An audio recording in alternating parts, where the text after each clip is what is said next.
The Intergalactic Naval Academy's orientation hall buzzed with tension as cadets from 47 worlds gathered for the infamous trial week. Commander Zextal, a 7-foot Kytherian with scales that shifted color with his mood, addressed the assembled recruits. "Welcome to the most rigorous military trials in known space," he announced, his scales rippling deep purple with authority. "Over the next 7 days, you will face challenges that have broken warriors from the strongest species in the galaxy." Cadet Jake Morrison sat quietly in the back row, his unremarkable human appearance drawing dismissive glances from his alien classmates. The Thoraxians flexed their massive arms, the Zephyrians displayed their natural energy manipulation abilities, and the crystalline vortex demonstrated their ability to phase through solid matter. "Earth cadets," sneered Crixon, a hulking Thoraxian with natural armor plating. "I heard they only got accepted because of some diplomatic arrangement." His comment sparked murmurs of agreement throughout the hall. Everyone knew the reputation. Humans were considered the participation trophy species of the Academy. Smart enough to handle logistics, diplomatic enough to avoid conflicts. But when it came to actual military trials, laughably inadequate. "Maybe they'll at least try their best," added Velira, a Zephyrian whose bioluminescent patches flickered with amusement. "Before they wash out on day 1. Jake simply closed his eyes and leaned back in his chair. The first trial began at dawn, a zero-gravity combat simulation designed to test spatial awareness and reflexes. The holographic environment shifted constantly. Asteroid fields, debris clouds, and enemy fighters attacking from all angles. "Cadet Morrison," Commander Zextal's voice boomed over the intercom as Jake floated at the starting position. "Open your eyes. The simulation is beginning." Jake didn't move. His eyes remained closed as the first wave of enemy fighters materialized around him. "Is he sleeping?" whispered a Vortec cadet.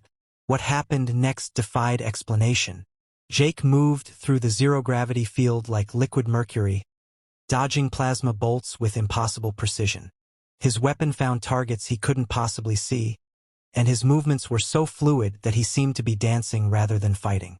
The other cadets watched in stunned silence as Jake completed the course in record time, without once opening his eyes. "Impossible," Commander Zextal muttered, checking his instruments. "The targeting systems must be malfunctioning." Day 2 brought the psychological warfare trial, a mental maze designed to break even the most disciplined minds. Cadets faced their deepest fears, manipulated memories, and cognitive attacks that had left previous classes in catatonic states. Jake walked through it all with his eyes closed, navigating the shifting mental landscape as if following a familiar path home. "How is he doing this?" Crixon demanded, his earlier confidence cracking. "Humans aren't supposed to have any special mental abilities." Day 3. Tactical analysis under extreme stress. Complex battle scenarios with thousands of variables, enemy movements, and split-second decisions that would determine the fate of entire fleets. Jake's fingers moved across the holographic displays with his eyes still sealed shut, solving strategic puzzles that had stumped military geniuses for decades. By day 4, the other cadets had stopped making jokes. They watched Jake with a mixture of awe and growing fear as he dominated every trial. Obstacle courses that tested superhuman reflexes, engineering challenges that required understanding of 17 different alien technologies, survival scenarios in hostile environments that most species couldn't even survive. All with his eyes closed. "This is getting ridiculous," Velira whispered to her classmates during the 5th day's briefing. "What is he? Some kind of mutant?" Commander Zextal's scales had been cycling through confused patterns of green and yellow for days. He pulled Jake aside after the navigation trial, where the human had piloted a starship through a black hole's gravitational field using only sensor data and intuition. "Cadet Morrison," he said carefully, "I must ask, why haven't you opened your eyes once during these trials?" Jake smiled, the first expression he'd shown all week. "Because I don't need to, sir." "Explain." "Humans evolved as persistence hunters," Jake said, finally opening his eyes for the first time. They were a startling shade of blue, alert and completely calm. "We tracked prey across vast distances not through superior speed or strength, but through pattern recognition and environmental awareness. He gestured toward the other cadets, who were struggling through the day's final challenge. Every species here relies primarily on their dominant sense. Kytherian scales give you emotional readings. Thoraxians trust their physical strength. Zephyrians depend on energy manipulation. Jake's smile grew wider. But humans? We learn to process information from dozens of sources simultaneously.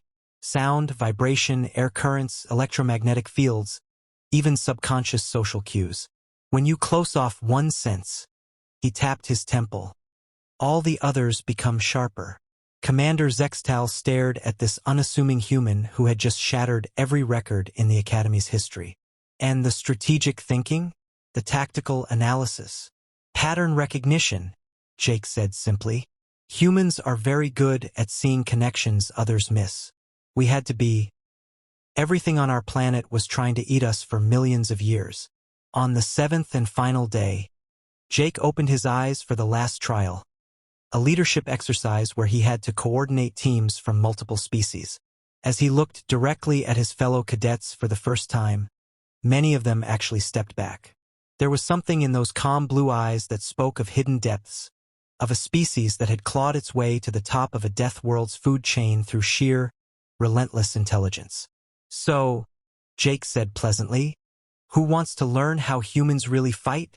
The age of underestimating Earth cadets, Commander Zextal realized, had just come to an abrupt end.